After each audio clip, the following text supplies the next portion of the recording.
مجھے تو معاملہ کچھ اور لگتا ہے۔ میں نے کانسٹیبل سائمہ سے یہ بات کر تو دی تھی، لیکن کیونکہ کل کے سارے مناظر میرے ذہن میں پھر سے چلنے لگے، میں نے نوٹ کیا کہ وہ ڈاکٹر بار بار اس عورت کو عجیب سی نظروں سے دیکھ رہا تھا۔ اس کی نظروں میں بھوک تھی، ہوس تھی، اور مجھے کہیں سے بھی وہ نظر کسی مسیحا کی نہیں لگتی تھی۔ اس عورت کا جنون، ڈاکٹر کو قتل کرنے کی کوشش کرنا، یہ ساری باتیں کچھ ملتی جلتی تھیں۔ میں نے سوچا کہ میں نماز کے بعد اس عورت سے خود ملنے کے لیے جاؤں گی۔ تھوڑی دیر گزری، میں نے اپنی نماز مکمل کر لی۔ میں اس عورت کے لاک اپ میں گئی۔ نماز پڑھ کر وہ بھی فارغ ہو چکی تھی۔ جائے نماز پر اپنا سر گھٹنوں میں دیے وہ اللہ پاک کا ذکر کر رہی تھی۔ میں لاک اپ کے اندر داخل ہوئی مگر اس نے مجھے نوٹ نہیں کیا۔ پھر میں نے اسے آواز دی، تبھی اس نے سر اٹھا کر نہیں دیکھا، یہاں تک کہ میں نے اس کے سر پر تھپکی دی تو وہ میری طرف عجیب سی نظر سے دیکھنے لگی۔ اس کی آنکھوں میں غصہ نہیں تھا، چہرے پر ایک عجیب سا نور تھا۔ ایسا لگتا تھا کہ وہ عورت اللہ کے بہت قریب ہے۔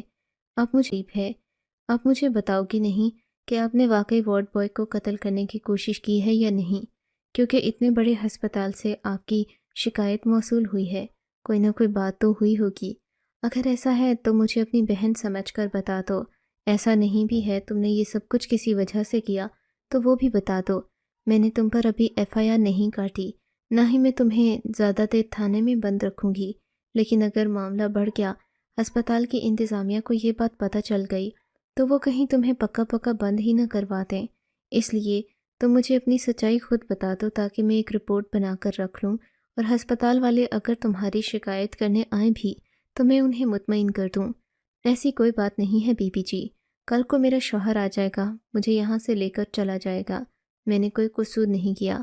اور ہاں، آپ کو بھی کوئی ضرورت نہیں ہے مجھ سے ہمدردی کرنے کی، میرا شوہر آئے گا، مجھے چھڑا کر لے جائے گا۔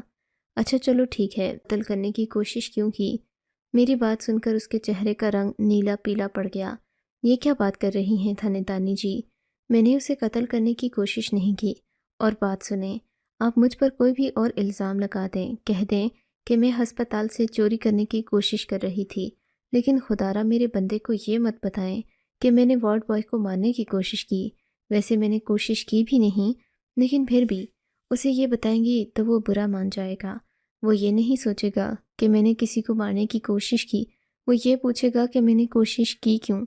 اور اگر بات غیرت پر آ گئی نا بی بی جی، تو پھر وہ اس وارڈ بوائے کو سچ مچ قتل کر ہی دے گا۔ پھر آپ مجھ سے مت کہیے گا، ہم لوگ بڑے جنونی لوگ ہیں، ہم اپنا بدلہ نسلوں تک نہیں چھوڑتے۔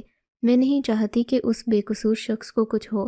ہاں، میرا قصوروار ایک ہی شخص ہے۔ یہ کہہ کر وہ خاموش ہو گئی۔ میں نے اس سے کریدنے کی کوشش کی کہ کس شخص کی وجہ سے تم نے یہ رویہ اختیار کیا، مگر وہ بالکل چپ رہی۔ اس نے کہا کہ وہ یہ سب بتا کر اپنی عزت پر حرف نہیں آنے دے گی۔ میں اس کی اس فطرت سے کافی متاثر بھی ہوئی تھی، ورنہ عموماً عورتیں اپنے ساتھ ہونے والے ظلم کے خلاف نہ صرف آواز بلند کرتی ہیں بلکہ لوگوں کو بھی اس کے بارے میں بتاتے ہیں، لیکن یہاں پر ایسا معلوم ہوتا تھا کہ اس عورت نے اپنے ساتھ ظلم کرنے والے شخص کو خود ہی ٹھکانے لگا دیا، یا کم از کم ٹھکانے لگانے کی کوشش کی۔ اچھا، اس وارڈ بوائے سے آپ کی کوئی اور ذاتی دشمنی تو نہیں؟ کون سا وارڈ بوائے بی بی جی؟ میں نے وارڈ بوائے کو تو ہاتھ بھی نہیں لگایا۔ میں نے جسے مارنے کی کوشش کی ہے وہ اسی قابل تھا کہ اس کی جان لے جائے۔ اگر ایسا ہے تو آپ مجھے اس کا نام بتا دیں، اس کی شکل، اس کا حلیہ، میں اسے خود ڈھونڈ لوں گی، جا کر اس کے خلاف رپورٹ درج کر لوں گی۔ آپ کچھ نہیں کر سکتی بی بی جی، آپ لوگ صرف باتیں کرتے ہیں۔ ہسپتال میں کیا ہوتا ہے یہ تو وہاں رہنے والے مریضوں کو پتہ ہے، اور وہ عورتیں بیچاری جو بہت دور دور سے آتی ہیں، جنہیں کبھی کسی مرد نے نظر اٹھا کر بھی نہیں دیکھا ہوتا، یہاں ان کے ساتھ کیا ہوتا ہے وہ صرف میں جانتی ہوں۔ اللہ معاف کرے، اللہ کسی دشمن کو بھی ایسے سرکاری ہسپتال میں نہ لے کر آئے۔ اس نے دوبارہ سے منہ چھپا کر رونا شروع کر دیا تھا۔ اب وہ نرم پڑ رہی تھی۔ میں اس کی بات چیت سمجھنا چاہتی تھی، اس کا مسئلہ جاننا چاہتی تھی، لیکن وہ قطعاً بتانے کو تیار نہیں تھی۔ میں اتنی کمزور نہیں ہوں کہ میں آپ کو اپنا مسئلہ بتاؤں۔ میں نے جس کے ساتھ جو کرنا تھا کر لیا، لیکن ایک بات یاد رکھیے گا، میرا مجرم وارڈ بوائے نہیں ہے، اس نے تو میری مدد کی ہے۔ ڈاکٹر صاحب بس اسے مہرے کے طور پر استعمال کر رہے ہیں۔ میں اس کی باتیں سمجھی نہیں تھی، لیکن اب میں اسے زیادہ دیر لاک اپ میں نہیں رکھ سکتی تھی۔ تقریباً 2-3 گھنٹے گزرے تھے کہ ایک پٹھان آدمی جس نے اپنے چہرے پر داڑھی رکھی ہوئی تھی، سر پر پگڑی باندھ رکھی تھی، تھانے کی زیادہ غصے میں تھا، سیدھا میرے پاس آ گیا۔ وہ غصے میں غراتا ہوا مجھ سے بولا، آپ کی ہمت کیسے ہوئی میری بیوی کو تھانے میں بند کرنے کی؟ خان صاحب، آپ آرام سے بیٹھیے، میں نے آپ کی بیوی کو بالکل بھی تھانے میں بند نہیں کیا، ان کی حفاظت کے لیے ایسا کیا ہے۔ کیوں؟ میری بیوی کو کیا ہوا ہے؟ وہ تو بالکل ٹھیک ٹھاک تھی۔ کیا اس نے کسی کو مار دیا، کسی کی چوری کر لی؟ مسئلہ کیا ہوا ہے؟ مسئلہ بس اتنا سا ہے کہ انہوں نے چوری کی ہے۔ میں نے اس عورت کی بات یاد کرتے ہوئے بات کو گھما پھرا دیا تھا۔ کسی بھی طریقے سے میں اس کی بیوی کی اصل کارروائی سامنے لانا نہیں چاہتی تھی، کیونکہ اس عورت نے مجھے منع کر رکھا تھا کہ اس کے شوہر کے سامنے کسی مرد کا نام مت لوں۔ چوری؟ کس چیز کی چوری؟ میرے گھر میں کسی چیز کی کمی نہیں۔ وہ آدمی بڑے غصے میں لگ رہا تھا۔ مجھے کیا پتا جی، ہسپتال والوں نے لا کر آپ کی بیوی کو تھانے میں بند کروانے کی درخواست کی تھی کہ وہ چور ہیں، انہوں نے وارڈ سے کچھ چیزیں چوری کرنے کی پاگل ہیں۔ تو کیا آپ کا بھی دماغ نہیں ہے؟ میری بیوی نے اگر چوری کرنی ہی ہوتی تو کسی اسٹور سے چوری کرتی، دکان سے چوری کرتی۔ ہسپتال سے کون چوری کرتا ہے؟ ہسپتال اور لائبریری میں چوری کرنے والا ہوتا ہی کیا ہے؟ جو دوا چاہیے تھی وہ تو ہم نے لے لی۔ یہ بات سن کر میں چپ ہو گئی تھی۔ اچھا ٹھیک ہے، میں معذرت چاہتی ہوں کہ آپ کو یہ تکلیف اٹھانا پڑی۔ میں نے تو بس ہسپتال والوں کے کہنے پر آپ کی بیوی کو لاک اپ میں رکھا تھا، لیکن آپ ان سے پوچھ لیں، ہم نے ان کے ساتھ کوئی بدسلوکی بدتمیزی نہیں کی، بس ان کی حفاظت کے لیے جب تک آپ آتے یہاں رکھا تھا، ورنہ ہسپتال والے خواہ تماشا کھڑا کر دیتے۔ ٹھیک ہے، آپ کی بہت شکریہ کہ آپ نے میری بیوی کو کچھ کہا نہیں اور اسے حفاظت سے رکھا۔ اتنا کہہ کر وہ آدمی اپنی بیوی کو لینے کے لیے اندر لاک اپ میں چلا گیا۔ میں نے اسے منع کیا کیونکہ اندر باقی عورتیں بھی تھیں، پھر اس کی بیوی کو لاک اپ سے نکال کر اس کے حوالے کر دیا۔ عورت کے چہرے پر تشکر کے آثار تھے، اس نے خود کو مکمل سر سے پاؤں تک ڈھانپ رکھا تھا۔ وہ آدمی میرا شکریہ ادا کر کے چلا گیا۔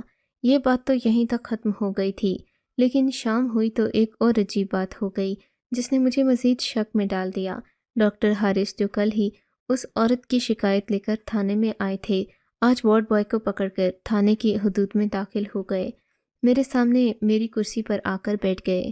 کیا بات ہے ڈاکٹر حارث؟ میں نے ان سے تیکھے لہجے میں سوال کیا تھا۔ اس وارڈ بوائے کو بھی گرفتار کر لیں، سارا جڑ مسئلے کی یہی ہے۔ اس نے کیا کیا ہے؟ میں نے بیزاری سے پوچھا۔ بس وہ کل جو عورت آئی تھی جس کی حالت بہت جنونی تھی، اس کا ذمہ دار یہی ہے، یہی عورتوں کو چھیڑتا ہے، پھر عورتیں اس پر پاگل ہو کر ٹوٹ پڑتی ہیں۔ یہ بہت ہی زیادہ ترسی ہوئی چیز ہے، آپ کو نہیں پتا۔ ڈاکٹر کی زبان سے ایسے الفاظ سن کر مجھے وہ بہت ہی ان پروفیشنل لگا۔ میں نے اور کوئی بات نہیں کی اور میرے کو وہیں رکھ لیا۔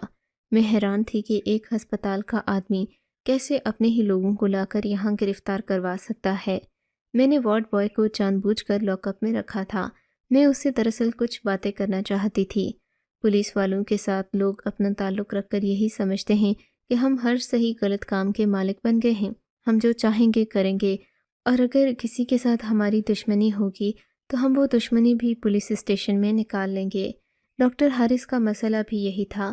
ہمارے سینئر ایس ایچ او صاحب ان کے دوست تھے، وہ اسی بات کا فائدہ اٹھاتے، اور معمولی سے معمولی بات بھی ہوتی تو ایس ایچ او صاحب کو فون کر دیتے۔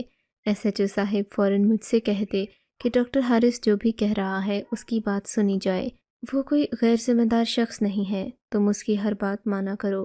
میں ایس ایچ او صاحب کی بات کا انکار بھی نہیں کر سکتی تھی، وہ جیسا کہتے میں ویسا ہی کرتی تھی، کیونکہ میرے پاس اور کوئی چارہ نہیں تھا۔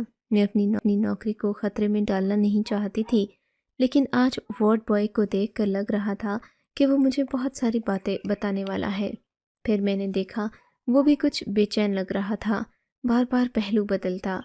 بالآخر میں خود اس کے لاک اپ میں چلی گئی۔ باقی آدمی لوگوں کے ساتھ میں نے کبھی بات نہیں کی تھی، لیکن وہ ایک معصوم بندہ لگ رہا تھا۔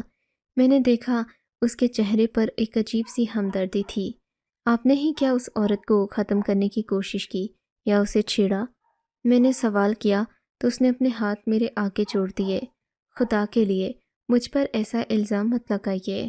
وارڈ میں آنے والی سبھی عورتوں کو میں اپنی بہنوں اور ماؤں کی نظر سے دیکھتا ہوں، میں نے کبھی کسی کی طرف غلط نگاہ سے نہیں دیکھا۔ ہاں البتہ کیا؟ میں نے اس سے دلچسپی سے پوچھا تو اس نے مجھے جو حقیقت بتائی وہ بڑی ہی ناقابل یقین تھی۔ آپ اگر آپ اگر حقیقت سے خود پردہ اٹھانا چاہتی ہیں تو بے شک خود کسی دن ہسپتال میں چلی جائیں، آپ کو ساری حقیقت معلوم ہو جائے گی۔ وارڈ بوائے نے مجھے ساری کہانی سنانے کے بعد یہی کہا کہ اگر میں مزید سچ جاننا چاہتی ہوں تو میں خود وہاں پر چلی جاؤں۔ میں لیبر روم میں تو نہیں جا سکتی تھی، ایسا کوئی بہانہ میرے پاس تھا نہیں، لیکن وارڈ بوائے نے مجھے کافی حد تک سچائی بتا دی تھی، جسے سن کر میرے کانوں سے تو دھواں نکلنے لگا تھا۔ میں نے سوچ لیا کہ میں اب ہسپتال ضرور جاؤں گی، اپنے طریقے سے تفتیش بھی کروں گی اور ثبوت بھی اکٹھے کروں گی۔ وارڈ بوائے کو میں زیادہ دیر تک لاک اپ میں رکھ نہیں سکتی تھی۔ ویسے بھی ڈاکٹر حارث اس سے پہلے بھی جن لوگوں کو لے کر آیا تھا ان پر میں نے کبھی رپورٹ نہیں کاٹی تھی، بلکہ انہیں 24 گھنٹے کے لیے بس تھانے میں بند کر دیا جاتا، پھر کوئی نہ کوئی آ جاتا اور ان کی ضمانت کروا کر انہیں لے جاتا تھا۔ لیکن اب کی بار میں نے اس سے کہا کہ تم بھلے لاک اپ میں نہ رہو لیکن باہر جا کر بھی مجھ سے رابطہ ضرور رکھنا، میں تم سے بہت ساری باتیں مزید پوچھنا چاہتی ہوں۔ اس نے مجھے کافی ساری معلومات تو دے بھی رکھی تھیں، لیکن اب مزید سچ تک پہنچنا میرا کام تھا۔ میں نے ایس ایچ او صاحب کو بھی فون کیا، وہ ایک باز امیر آدمی تھے۔ میں نے ان سے اجازت لی کہ اگر میں ڈاکٹر حارث کی حقیقت کھولنا چاہوں، آپ تک سارے ثبوت لا کر رکھ دوں، تو کیا آپ پھر بھی اس کی دوستی کے بھرم میں لوگوں کو غلط سزائیں دیں گے؟ ایس ایچ او صاحب بھی سوچ میں پڑ گئے۔ نہیں، میں ایسا تو کبھی بھی نہیں کروں گا۔ بھلے وہ میرا دوست ہے، بچپن کا دوست ہے، لیکن میں حق اور سچ کا ساتھ دیتا ہوں۔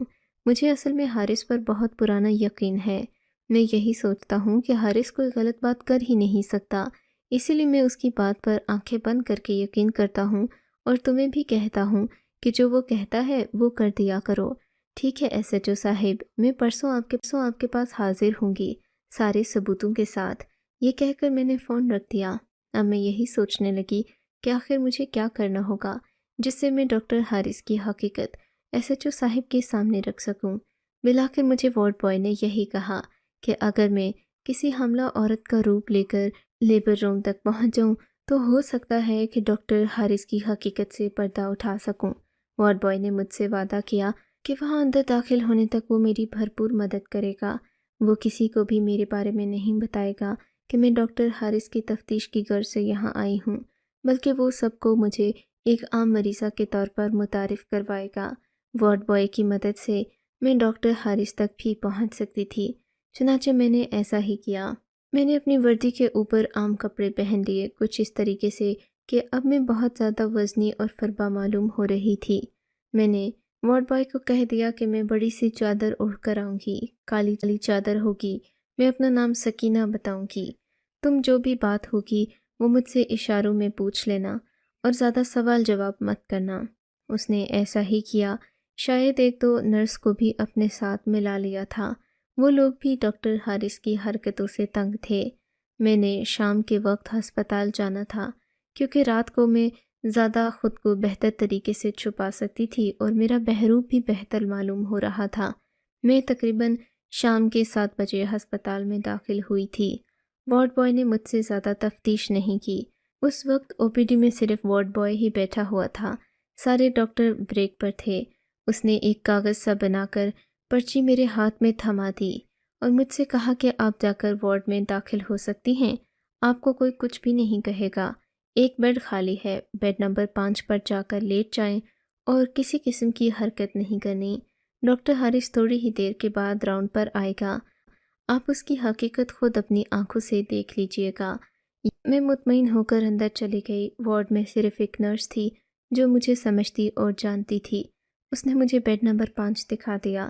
میں بیڈ نمبر 5 پر لیٹ گئی اور اپنی چادر سے باہر کا منظر دیکھنے لگی۔ آدھے گھنٹے کے بعد ڈاکٹر حارث راؤنڈ پر آیا۔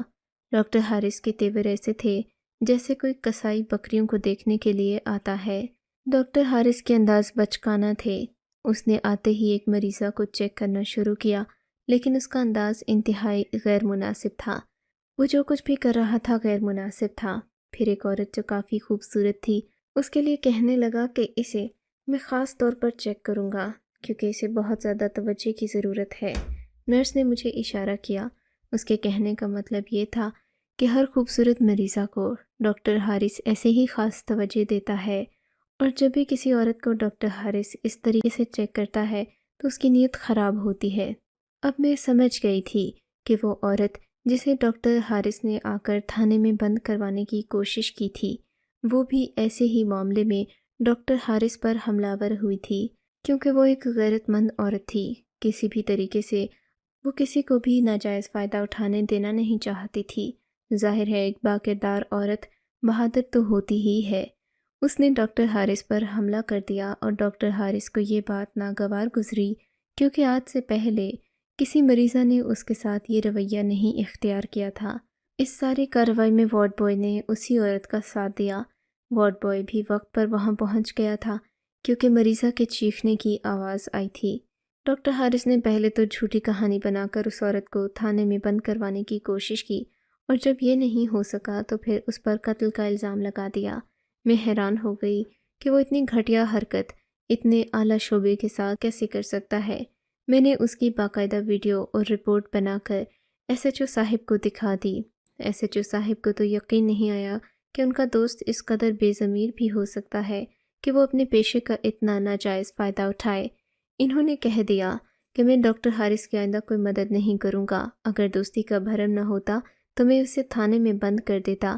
ایس ایچ او صاحب نے تو دوستی کا بھرم رکھا، لیکن ڈاکٹر حارث سے میرا تو کوئی تعلق واسطہ نہیں تھا۔ ہوتا بھی تو میں اس کی رپورٹ آگے ضرور پہنچاتی، اور میں نے ایسا ہی کیا۔ میں نے ہسپتال کی انتظامیہ کو ساری بات ایک رپورٹ کی شکل میں لکھ کر پیش کر دی، ان کو ویڈیوز بھی دکھائیں۔ جب انہوں نے ڈاکٹر حارث کا یہ چہرہ دیکھا تو اسے نوکری سے نکالنا ہی مناسب سمجھا۔ میں داد دیتی ہوں اس عورت کو جس کی ہمت اور بہادری نے ڈاکٹر حارث جیسے درندے کو اپنے انجام۔ آپ کو اگر یہ کہانی اچھی لگی ہے تو اس ویڈیو کو لائک کیجیے، اور اس طرح کی مزید کہانیاں سننے کے لیے ہمارے چینل کو ضرور سبسکرائب کیجیے۔